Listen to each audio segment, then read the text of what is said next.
Football can be beautiful. We all are watching satisfying skills, dribbles, passes. It gets us out of our seats. However, there are two faces of football. There are artists and then there are the ones trying to stop them. On one hand, you have clean, no-nonsense defenders who have mastered the art of clean tackles. They are always in the right position, 2 steps ahead of the attacker. But then, you have pure Haram, Brexit tackles, time wasting, shithousery, red cards. They are ready to do absolutely anything to take their opponent out of the game. Here are the 7 levels of Haram football. Level 1, Gavi. Gavi is a player who can play beautiful football. His technical ability, his dribbling in tight spaces is fantastic. You can't take the ball away from him. However, there is another side to his game. He dives into challenges with his head, goes into unnecessary tackles, and constantly tries to wind his opponents up. He is extremely competitive, plays like a warrior, but he is nowhere near as intimidating as players who are higher on this scale. Level 2, Casemiro. Let me ask you a question. How many red cards do you think Casemiro received during his 10 years at Real Madrid? Surely he's averaging at least 1 per season, right? Well, Casemiro only got 2 red cards in his time at Real Madrid. But how is that even possible? He was the master of tactical fouls. He could literally injure your best player with the most reckless foul and the referee wouldn't notice. The way he was able to make a clear red card foul look like a fair challenge was just unbelievable. During El Clásicos he would foul Messi over and over again, even knock his teeth out, and somehow he always stayed on the pitch. He's not the wildest or scariest player, especially compared to the other players in this list, but in terms of effectiveness, he is a true Haram football legend.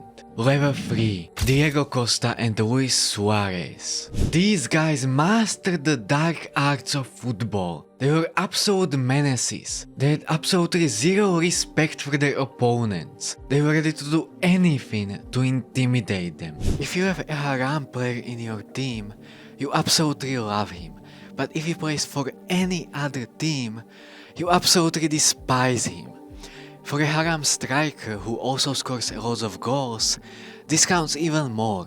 If you have Suarez or Diego Costa in your team, he's one of your favorite players. But if he plays for your biggest rival, you can't even put into words how much you hate him.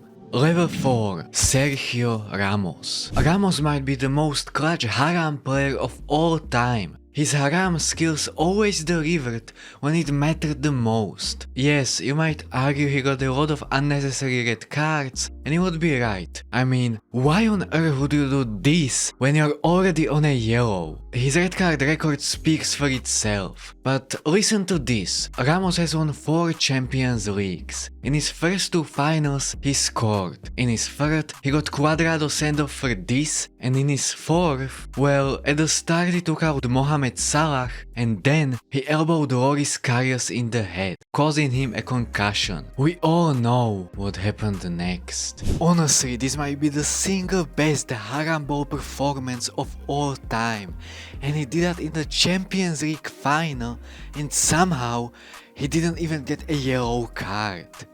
But while Ramos might be the dirtiest player of his generation, he can't be compared to the Haram legends that came before him. Level 5, Gennaro Gattuso. Gattuso was an absolute madman. He attacked opposition players, coaches, referees, even his teammates were scared of him. He would kick you, slap you, grab you by the neck, he just wouldn't leave you alone. If you are playing against him and you have the ball, you better release it as soon as you can, because he is already on his way to take you down. Sometimes he got the ball, sometimes he got the man, sometimes both. He couldn't care less. As long as you didn't go past him, he had done his job. But Gattuso wasn't reckless or cynical because he wanted to harm or injure the opposition players. He just wanted to win and was ready to sacrifice anything for his teammates.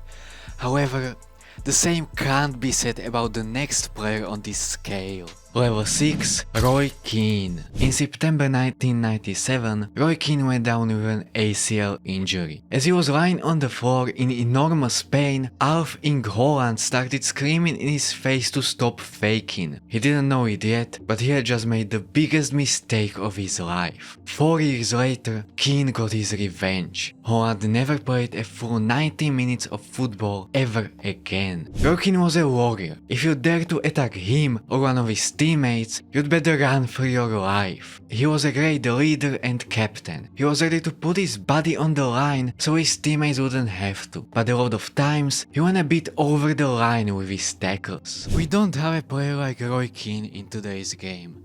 Players like him are extinct. However, there was one player who was able to completely out-Haram him. Level 7, Vinnie Jones. Vinnie Jones is the godfather of Haram football. He wasn't there to win titles, he wasn't there to win Champions Leagues, he was there to kick the shit out of you. He played for Wimbledon, the most Haram team ever. They were basically the equivalent of Getafe, but back in the day when a challenge like this would only get you a yellow card. Their stadium was a war zone, and it was Vinnie Jones who was committing the biggest war crimes. In the most brutal era of football, he collected 12 red cards, and to this day, he holds the record for the fastest yellow card, just 5 seconds after the start. And that was back in the day when your first tackle was supposed to be free. He was an absolute psychopath. When they asked him what he enjoyed the most about playing football, his answer was snapping the bones out of my rivals. He scared the shit out of everyone, even Roy Keane. But if you thought Vinnie Jones is the GOAT of Haram football, then I have a surprise for you. Because there is still one guy that makes every single player on this list look soft. Here is the ultimate level of Haram football. Andoni Goikoetxea. Goikoetxea wasn't there to just intimidate your players or make them suffer.